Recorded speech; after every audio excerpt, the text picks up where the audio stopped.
Hi, you're listening to Bruce Foxton from The Jam, and you're listening to Dave J on KCLA. Hello, Bruce, and welcome to the States and to Dave's Den, and a big thank you for stopping by and visiting.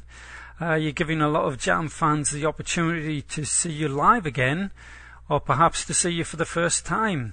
So what's it like playing in front of Jam audiences again after so long? Yeah, thanks, Dave. No, it's incredible. I mean, I've obviously been with Rick going out as from The Jam since really sort of end of 2006, and we started sort of to take it a bit more serious the start of last year, 2007. But like you said, it's fantastic to be playing with Rick again on stage. You know, the other two guys are two new guys that a lot of the audience won't be familiar with, is Russell Hastings on guitar and lead vocal, and Dave Moore on guitar and keyboards. And we're just having a ball. I mean, it's cliche, but it's such great fun to be playing again, playing those great songs, and the audience are reciprocating. You know, that they love it. Like you said, a lot of the people that have been coming to the shows in the UK are very young, and they weren't even born when the Jam went out originally. When the Jam were touring, sort of 77 to 82, a lot of them weren't even born, but they kind of discovered the Jam through either more current bands that have cited the Jam as an influence on their career, or obviously Paul Weller is still very successful in his own right, and deservedly so. They've kind of checked him out and looked back into what else he's done and thought, oh, okay, Paul was in the Jam, and listening to the Jam songs, you know. And I mean, a lot of the songs still sound very contemporary, still very current. And I guess it must be really gratifying to feel that the music that you created then is still relevant today, because all the reviews I've read from the UK tour, both from the press and the fans, they were really, really positive, and you went down really well there. And I understand a lot of the dates that you announced for the UK tour, they sold out fairly quickly. So that must have been really a great boost to you, especially, I suppose, you probably didn't know what the response would be when you decided to embark on this reunion. Absolutely, because obviously for, you know, original Jam fans, the music is held very dearly in their hearts, and you know, it was a big question mark over how would it work without Paul joining us. And you know, Rick and myself feel the same about the Jam music. You know, we're very passionate about the songs, and you know, we gave it a lot of thought. And then when we got into rehearsals and we started putting the songs together with the other two guys, you know, Rick and myself knew that we were doing those songs justice.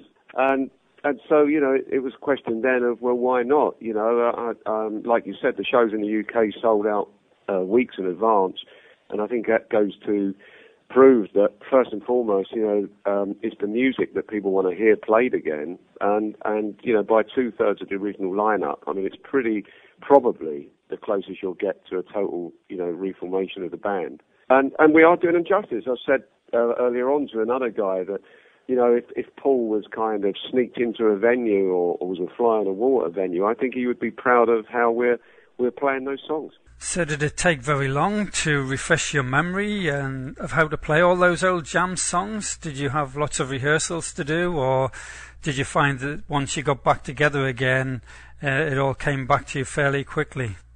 No, it didn't take long, actually, because, I mean, initially, you know, I thought, oh, God, this is really daunting, you know, I'm going to learn all these songs again. But it's incredible what actually obviously has stayed in the memory bank all these years. You know, I mean, obviously there were still blanks, you know, there were still certain sections of various songs that, you know, you're going along quite happily playing, and you think, hang on, where did it go? Where's that today? Well, what chord does it go to there? You know, but it was literally a few days, and we were pretty much back in the groove of it all. Perhaps you'd like to give us an introduction to the new guys that are in the current lineup, Bruce. I mean, everybody will be familiar with yourself, Bruce Foxton, on bass, and Rick Buckler on drums, 2/3 of the original Jam. And you currently have got two other musicians with you. Who are they, and how did they become involved in this project? Yeah, well, I kind of gate crashed the party, really, because Rick had a band called The Gift, which is obviously the Jam's last album title. And that was Rick Russell Hastings, as I said earlier, on lead guitar and lead vocal, and Dave Moore on bass at that stage. I was in another band called Casbah Club with Simon Townsend, Pete's brother, and Mark Brzezicki, the drummer from Ex Big Country. And we were on the same bill. It was the Gift and Casbah Club, and Casbah, we'd finished our set, and then I got sort of talked into, why don't I get up and do a couple of numbers with Rick and the guys. And you know, that was just very much a one-off. This was May 2006, and it was a lot of fun, and the crowd loved it. Didn't think much more of it. But then towards the end of 2006, you know, Rick and the boys said, well, it was brilliant. Why don't you come along and do a few more numbers? Which I did, and then it snowballed, and then, as I said earlier, you know, 2007 we'd just been through. But so it's kind of, you know, and then we rejigged. Obviously, I took back the bass from Dave, and he went over to keyboards, and I've kind of just getting to know them, really. I spent the last year with them touring, and they come from, you know, on the south coast in the UK, from Bognor. Mm-hmm. And as I say, I kind of gate-crashed the party, really, and so I'm still getting to know them. But I mean, Russell... So you're the new boy in the band. I'm kind of the new old boy. I'm the oldest boy in the band. But, you know, Russell, for instance, he was at the last Jam show in Brighton in 1982, and he was just a big fan. I mean, you know, I don't know how old he was then, but very young. And now here he is sort of fronting the band and doing a great job. And had you and Rick kept in touch over the years since the band split up? Because it's been over 20 years now. Yeah, I mean, Rick and myself have kept in touch since the Jam days. I mean, only to the extent of birthday cards or Christmas cards and the odd phone call, because obviously there's still, today, even Jam business to sort out when, you know, the record company want to re-release some product or whatever, you know, they get in touch with us, we need to talk about it. So I just knew he was always there at the end of the phone, you know, and vice versa. So yeah, we have kept in touch all the years, you know, which is, you know, I kind of wanted to do that. He was, you know, he was a big part of my life in the late 70s, early 80s, and he's a good friend, you know. So I do keep in touch. And with respect to Jam business, I mean, did you have any discussions with Paul Weather, either directly or indirectly, and you know what his, you know, views are on this? And did in fact you have to seek any permission to use the Jam name again? No, we didn't. I mean, it's not owned by any one of us, the Jam name, but just for a quiet life, really, we just said, well, look, you know, because even now in music circles, if I'm out somewhere, I will be introduced as Bruce Foxton from the Jam, even before the band name came about, you know.